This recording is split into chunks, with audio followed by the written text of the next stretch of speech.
Hello world, it's Austin. Let's talk about being transgender and Christian.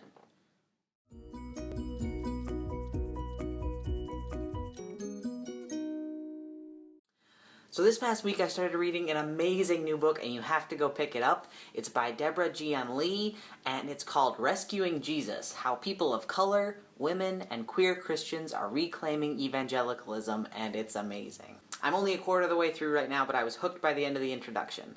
Lee does a great job of interweaving personal stories with interviews and the history of the evangelical movement in the US, so you can bet you're going to be hearing more about it from me, and I'll be quoting from it probably in future videos.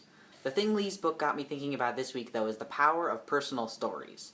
She started out the book with the story of Lisa, who is a black woman who grew up and was living in a community that was 93% white, and how she had to assimilate and blend into that culture of white conservative evangelicalism growing up, and what that did to her identity. Next we meet Jennifer, who grew up in the Southern Baptist Church, and we hear her story of learning how she was expected in that church to submit to men in pretty much all areas of her life, and what that did to her identity as a woman.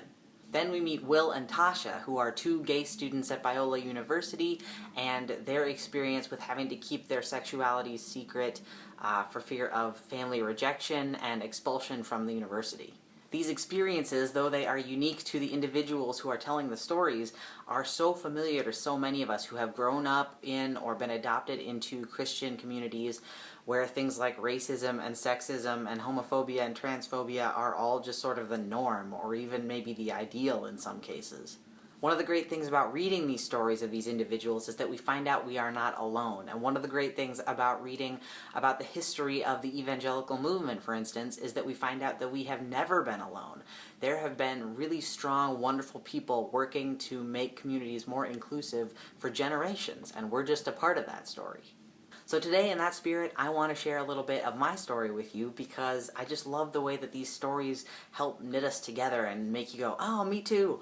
And I want to share this little bit because of part of Lee's book that talks about how queer kids and teenagers who grow up in LGBT inclusive and supportive churches tend to make healthier choices in the rest of their lives. So here's the story. When I was 14, I was in love with my best friend, which is not that uncommon a story for most teenagers. The issue was that my best friend was a girl, and at the time, everybody also assumed I was a girl.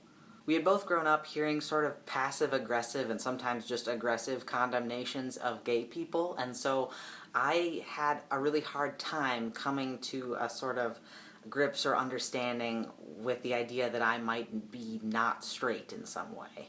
She and I belonged to the same church, and in fact she was the reason that I started going to church voluntarily at all, and we were in the same confirmation class at the time. One night we were at a confirmation retreat at the church, and I remember sitting in the sanctuary during worship time, and I remember just sitting there and thinking, I know that people say that gay people are going to hell. I remember so clearly staring at the candle next to the font in front of me and thinking, how can it be wrong to love some people and right to love other people, and can God just not want you anymore if you love the wrong people? I don't understand how this works, and I'm so confused, and I just feel terrible. I had so many questions, and all I wanted was to love God and to love this girl that was sitting next to me at the same time. Finally, I remember closing my eyes and thinking, well, if I'm already going to hell for being in love with my best friend, then I might as well just go the whole 9 yards and forget trying to be good if I'm a lost cause anyway. What I remember most about that moment was just an incredible sense of giving up. And like, not in a giving up control good kind of way, but just like giving up, like, there's nothing I can do and I'm never going to be good enough, so why even bother? So that's what my 14-year-old brain came up with as a solution to this problem, and it was not a solution at all. When I look back on that night now, all I can think about are the things that I wish would have been addressed in my faith education that could have helped me at that point.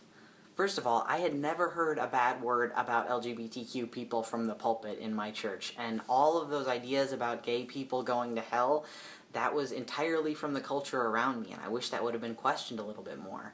I can't imagine how much it would have meant to me to have heard a pastor stand up and support and accept queer people, like in a sermon or in a talk or in a prayer or anywhere. Second, I wish somebody would have talked to me more about how we are called to live as Christians without using the scare tactic of going to hell.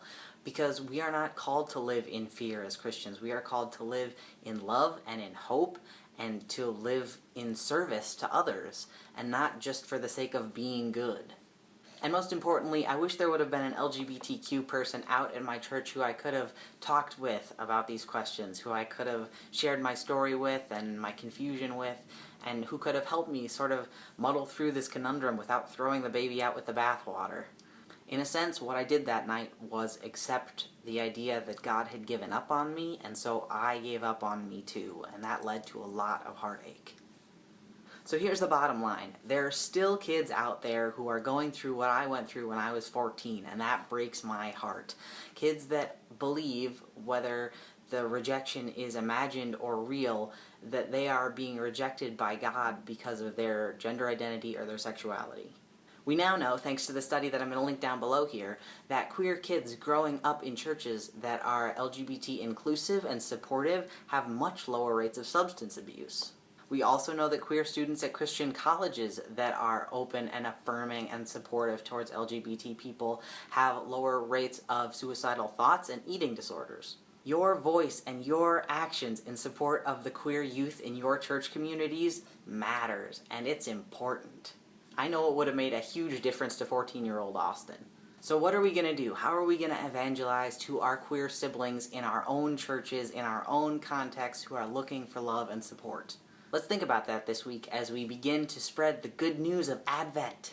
Thanks for watching, everybody. If you click the subscribe button up here, you will see me back here next Wednesday. And speaking of this up top section of the screen, check out my new channel art, which is amazing and done by the wonderful Rosemary Jones.